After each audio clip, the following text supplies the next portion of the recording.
Bonjour à toutes et bonjour à tous et bienvenue dans ce dernier épisode de nos Running Class Heroes. Alors pour finir cette mini-série en beauté, nous allons à la rencontre d'Ophélie Violas qui s'apprête à exercer le plus beau métier du monde, celui de sage-femme. Elle est effectivement en dernière année de ses études. Ophélie est également une des meilleures féminines en FSGT, donc nous allons voir comment elle arrive à combiner à la fois son activité professionnelle, la fin de ses études et l'entraînement en cette période si particulière.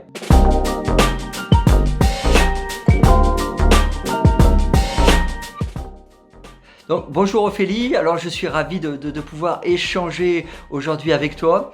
Alors Ophélie, je le disais, tu es étudiante en dernière année de sage-femme. Comment ça se passe là en ce moment pour toi? Parce que du coup, tu es toujours dans les études, tu es à l'hôpital, tu es à l'hôpital en tant que sage-femme. Concrètement, tu fais quoi en cette période particulière de pandémie Covid-19? Coucou Frédéric, bonjour à tous. Alors oui, je suis en dernière année de sage-femme et du coup c'était une période assez compliquée. On est en stage d'y intégrer depuis mi-janvier et il dure 6 mois, donc jusqu'au mois de juin.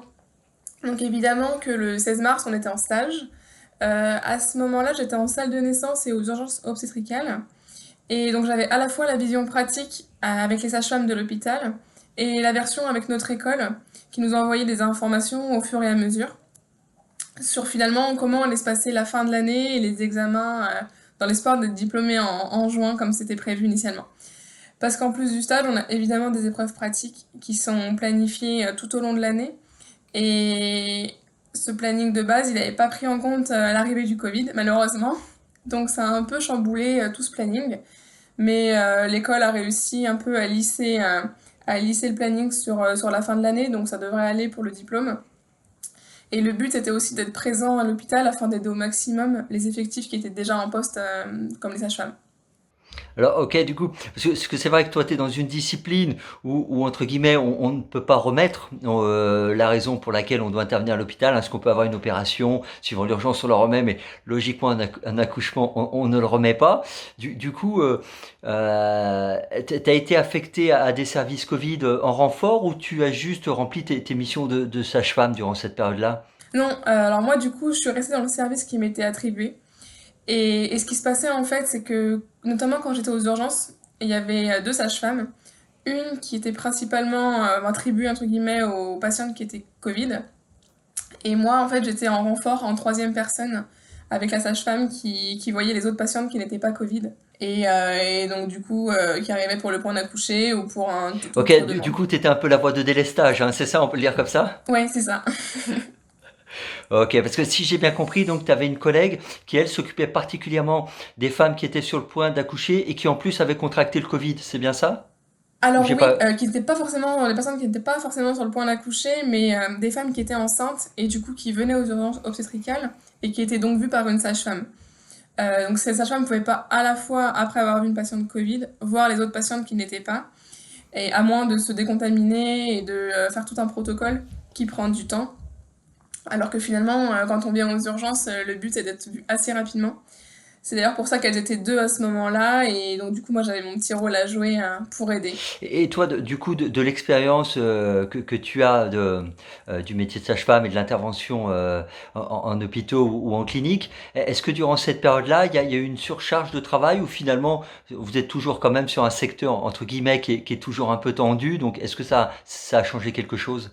Alors c'est assez paradoxal, mais au niveau des urgences obstétricales en tout cas, on avait beaucoup moins de patientes qui consultaient.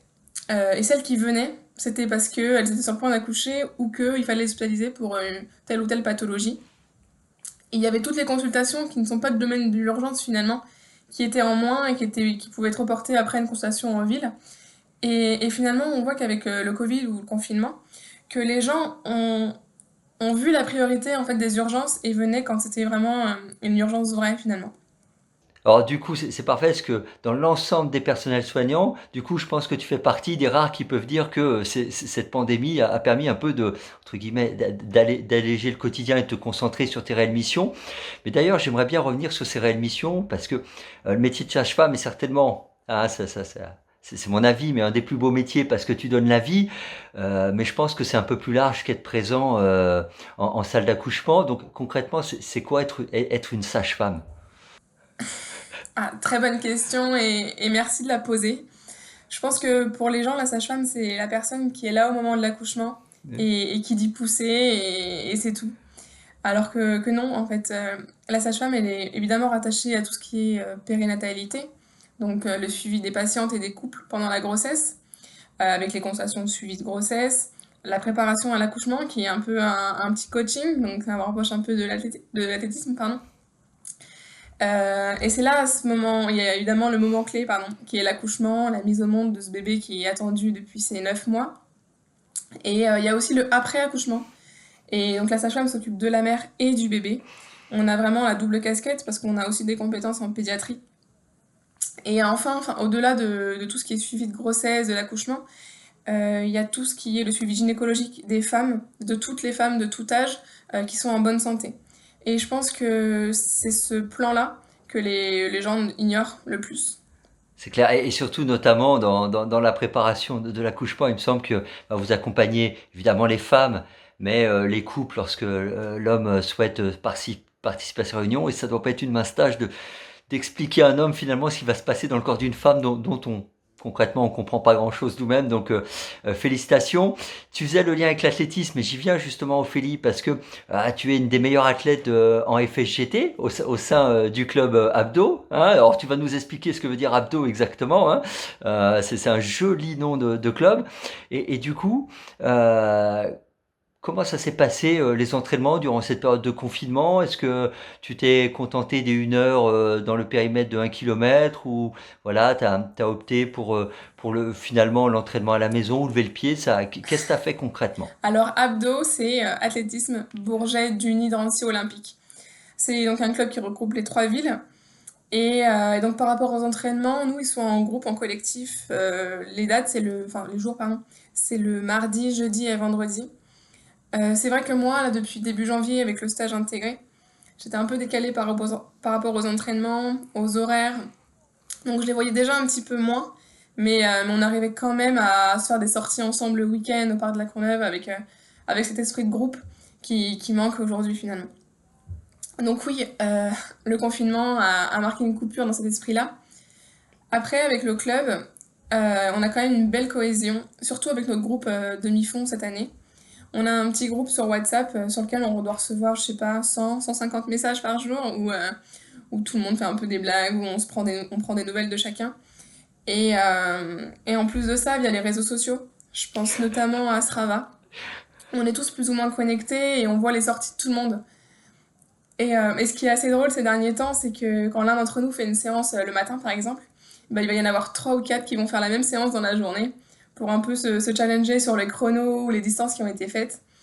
Et du coup, c'est marrant de garder cet esprit de challenge avec nos binômes d'entraînement. Donc, ouais, le confinement, c'est un autre esprit, mais on garde cette cohésion d'avant-confinement. Et on a bien sûr juste une hâte, c'est celle de se revoir et de recourir ensemble. Ouais. Bah, du coup, c'est très intéressant ce que tu nous dis, parce qu'on voit bien que malgré la distance, le fait que vous puissiez pas vous entraîner ensemble, bah, vous avez trouvé des manières finalement de maintenir cette cohésion de groupe. Donc ça, c'est top. Et du coup, je voulais te poser une question.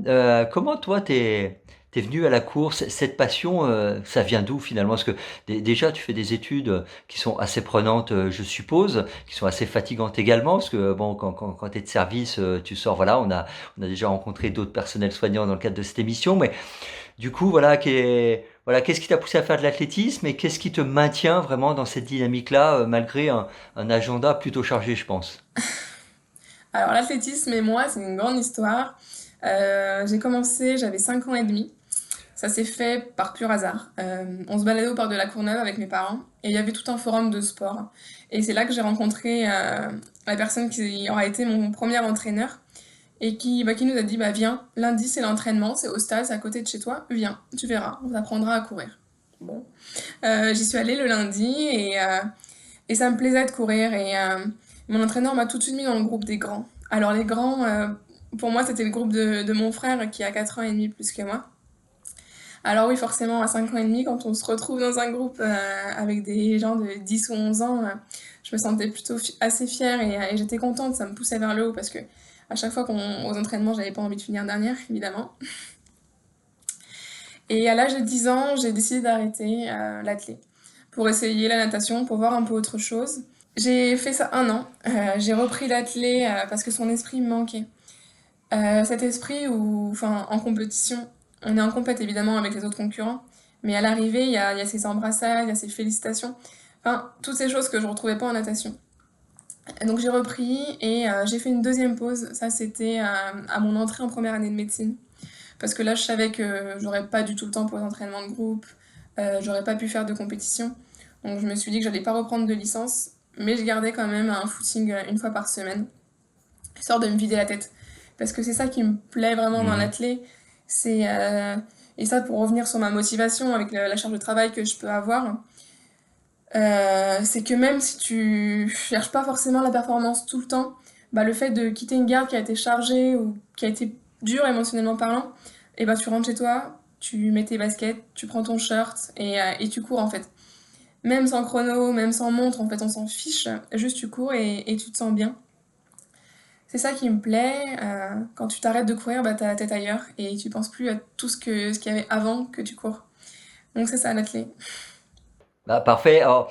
Cette dernière motivation, hein, et on la retrouve beaucoup effectivement, notamment avec le personnel soignant, où c'est un peu la soupape pour se libérer, se vider. Donc je suis pas étonné. Euh, alors Ophélie, on arrive au bout de notre échange. Du coup, je vais te laisser le mot de la fin. Voilà, à toi. Mot de la fin, merci. Merci à tous et pas seulement au personnel soignant, comme on peut l'entendre aux médias à longueur de journée. Merci à eux évidemment, hein, mais merci à tous et je pense vraiment que chacun a son rôle à jouer. Donc merci. Eh ben, écoute, je te remercie Ophélie, et puis au plaisir de te revoir bientôt. Pareillement, merci Fred, au Salut, revoir. bye bye.